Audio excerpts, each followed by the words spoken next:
Assalamualaikum warahmatullahi wabarakatuh. Perkenalkan, nama saya Kirim Sabrila dari Prodi Manajemen. Di sini saya akan menyampaikan tugas UTS studi kelayakan bisnis yang akan membahas contoh perusahaan yang pilot. Di sini saya akan membahas salah satu perusahaan yang pilot, yaitu PT Kayu Raya Indonesia atau bisa kita sebut dengan Fabilio. Oke, lanjut kita ke latar belakang Fabilio. Fabilio didirikan oleh Christian Sutardi, Marcel Utoyo, dan Krisna Lenon pada tahun 2015 dengan bendera PT Kayu Raya Indonesia.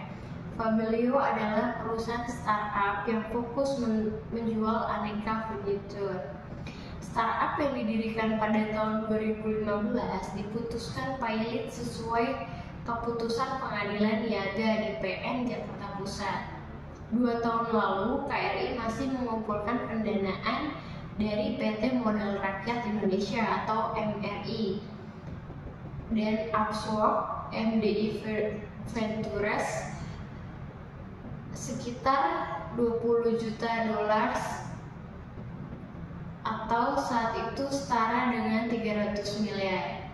MRI merupakan salah satu perusahaan peer-to-peer lending yang bergabung di dalam Fresh Financial Group atau FFG dan sudah mendapatkan lisensi dari Otoritas Jasa Keuangan. KRI gagal mengembalikan dana pada investornya termasuk MRI. Para pendiri startup Fabilio seperti melepaskan diri dari tanggung jawab terhadap kewajiban perusahaan yang mereka jalani. Tekanan pandemi COVID-19 dijadikan tameng oleh KRI untuk tidak menyelesaikan kewajibannya kepada kreditur. Dalam hal ini, KRI memang sudah ada itikat tidak baik untuk menyelesaikan seluruh kewajibannya.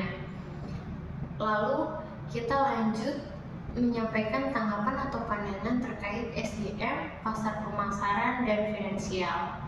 Yang pertama yaitu SDM. Fabilio gagal bayar gaji karyawan dan vendornya pada tahun 2021. Penjualan tidak bisa menutupi beban operasional sehingga harus menutup 14 dari 15 gerai offline mereka. Penjualan furnitur menurun drastis dan sehingga terjadi pemangkasan karyawan pada tahun 2021.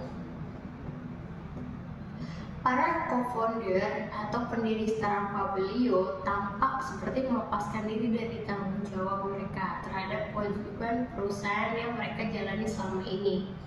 Founder dari KRI statusnya dalam keadaan pilot, tidak bergeming terhadap kewajiban hutangnya sebesar 100 miliar lebih kepada para kreditur termasuk karyawannya.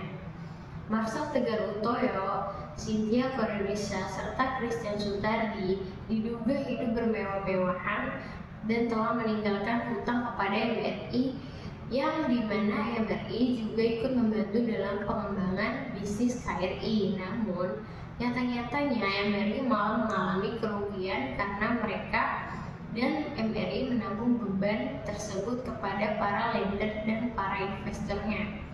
Dan selanjutnya adalah kita membahas pasar pemasarannya. Startup tersebut tidak dibutuhkan di pasar. Perusahaan startup bakal bisa bertahan jika produknya menawarkan problem solving atau pemecahan masalah dari persoalan yang ada di masyarakat.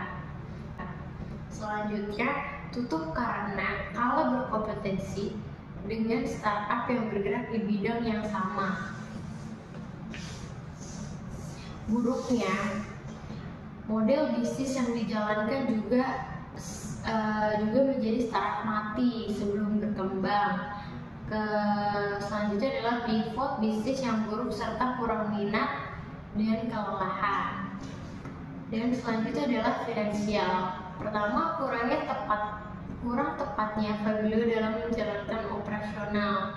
Kedua, di mana pada saat itu terjadi pandemi yang menyebabkan penjualan furnitur menurun drastis karena masyarakat yang lebih memilih untuk memenuhi kebutuhan vitamin pada kesehatan daripada pandemi, sehingga penjualan tidak bisa menutup beban operasional. Yang selanjutnya adalah yang mengakibatkan Fabilio gagal mengembalikan dana pada investornya dan juga gagal memberi gaji pada karyawan. Berdasarkan pandangan atau tanggapan dengan ini dapat disimpulkan, secara finansial, Fabelio memiliki modal sebesar 20 juta US dollar. Hanya saja, pandemi yang terjadi menyebabkan tingkat pembelian masyarakat yang turun sehingga hasil penjualan tidak mampu untuk menutupi beban operasional. Hingga pada akhirnya, Fabelio tidak mampu mengembalikan dana pada investornya dan dinyatakan pilot pada Oktober 2022. Demikian pembahasan mengenai salah satu perusahaan yang pilot di Indonesia. Sekian dari saya. Wassalamualaikum warahmatullahi wabarakatuh.